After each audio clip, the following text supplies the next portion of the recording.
జర్నలిస్టుల ఇబ్బందులను వారి స్థితిగతులను కండ్లకు కట్టినట్టు వివరించి జర్నలిస్టుల ప్రధాన డిమాండ్లను అవసరాలను ప్రభుత్వం దృష్టికి తీసుకువెళ్లి వాటిని తక్షణమే పరిష్కరించాలని రాష్ట్ర వ్యాప్తంగా ఉన్న జర్నలిస్టుల పక్షాన శాసనమండలిలో డిమాండ్ చేసిన ఎమ్మెల్సీ తక్కలపల్లి రవీంద్రరావు.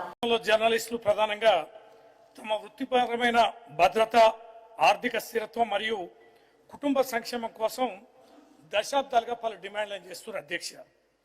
ఇక్కడ కాస్త కొన్ని విషయాలు మాట్లాడాలి అధ్యక్ష. మంత్రి గారు ఉన్నారు, press academy chairman Srinivas Reddy గారు కూడా మన సభలో గ్యాలరీలో కూర్చున్నారు. చాలా మంది మిత్రులు కూడా చూస్తున్నారు. జర్నలిస్టుల సమస్యలు అనేటివి మనం మానవీయ కోణంలో చూడాలి అధ్యక్ష. చాలా మంది మిత్రులు నాకున్నారు అధ్యక్ష.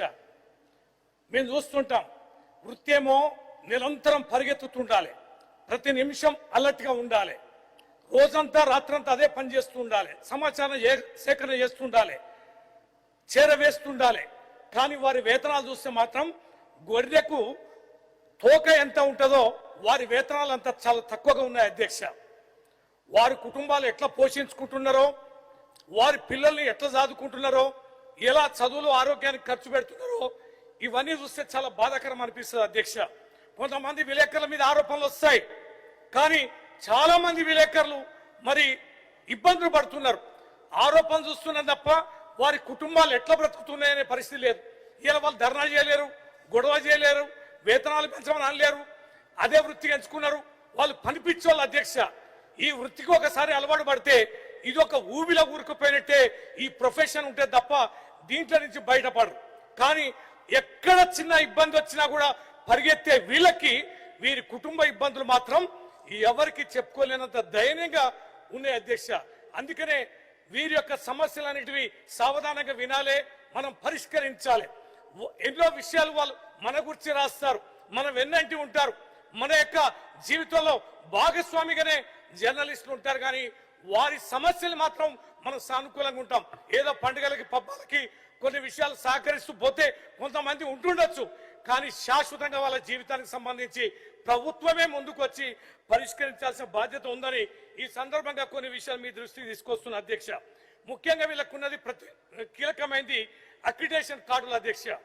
జీవో నెంబర్ 252 ప్రకారం కొన్ని నిబంధనలు వీళ్ళు కఠినంగా పెట్టారు అధ్యక్ష. ఇది సర్క్యులేషన్, ఇన్కమ్ లాంటి వాటిని సరళీకరించాలని కోరుతున్నారు అధ్యక్ష.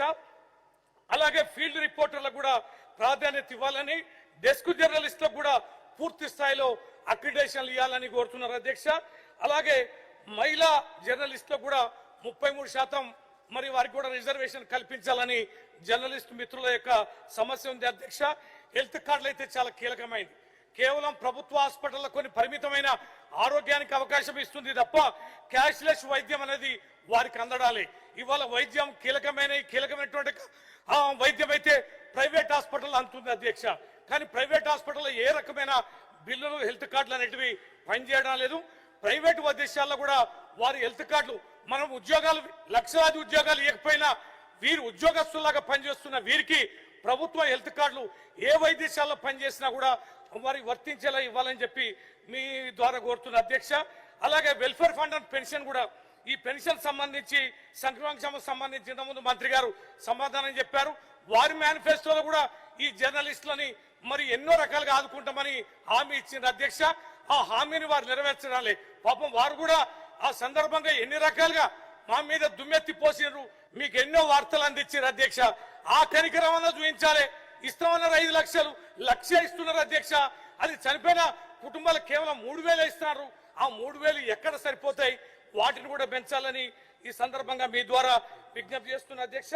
అలాగే రైల్వే పాసులు కానీ, బస్సు పాసులు కానీ వీటిని కూడా అందించాలని, అలాగే డిజిటల్ మీడియా గుర్తింపు కూడా మరి వీళ్ళకి యూట్యూబ్ ఛానల్స్ ఉన్నాయి, వెబ్ పోర్టల్ జర్నలిస్ట్ కూడా గుర్తింపు కార్డులు ఇవ్వాలని మీ ద్వారా విజ్ఞప్తి చేస్తున్న అధ్యక్ష. ఈ యొక్క హైకోర్టు ఆర్డర్ ప్రకారం ఏప్రిల్ 30 వరకు అక్రిడేషన్ కార్డులు ఇవ్వాలని చెప్పని ఆదేశం ఉంది. ఇంకా మిగతా వాళ్ళందరూ కూడా ఇవ్వండి, అందరినీ చేర్చండి. ఈ యొక్క అక్రిడేషన్ కార్డులు కానీ, హెల్త్ సంబంధించి కానీ 5 లక్షలు ఇవ్వడంలో కానీ, హెల్త్ సంబంధించిన అన్ని హాస్పిటల్లో పనిచేసేలాగా ఉపయోగపడేలాగా కార్డులు ఇవ్వాలని మీ ద్వారా విజ్ఞప్తి చేస్తున్నా. ఇది కేవలం ఒక వారి ప్రభుత్వ ఉద్యోగాలు మనం ఇవ్వలే. అనేక మంది యువకులు వారు ఆ వృత్తిని ఎంచుకొని పనిచేస్తున్నారు. వారికి ఇతోధికంగా మనం సాయం చేస్తే, వారి కుటుంబాలు సంక్షేమంగా ఉంటే, వారు హెల్దీగా ఉంటే వార్తలు కూడా బ్రహ్మాండంగా చేస్తారు, నిత్యం అందుబాటులో ఉంటారు. మీ గురించి కూడా మంచిగా రాస్తారు అధ్యక్ష. అంటే చివరి ప్రశ్న కాబట్టి చాలా కీలకమైనది కాబట్టి మీ దృష్టి చేస్తున్నారు అధ్యక్ష. మీకు ఇది వారు రుణపడి ఉంటారు, మీ వార్తలే రాస్తారు, మీ ప్రభుత్వం గురించి మంచిగా రాస్తారు. మరి ఈ మధ్యన మీ మీద ఆవేశానికి గురి కావడానికి కారణం కూడా ఇగో ఇవన్నీ మీరు మీ యొక్క మేనిఫెస్టోలో చెప్పి చేయనందుకు కూడా మరి అది ఉంది అధ్యక్ష. దాన్ని తగ్గించుకోవాలంటే మీరు ఆ ప్రయత్నం చేయాలి, లేకపోతే మా ప్రభుత్వం కూడా వస్తుంది. మేము ఏవైతే డిమాండ్లు మేము ముందు పెడుతున్నామో, వారి విజ్ఞప్తులు మేము ముందు పెడుతున్నామో, రాబోయే రోజుల్లో అన్నిటి కూడా మేము నెరవేర్చే రోజు వస్తుంది అధ్యక్ష.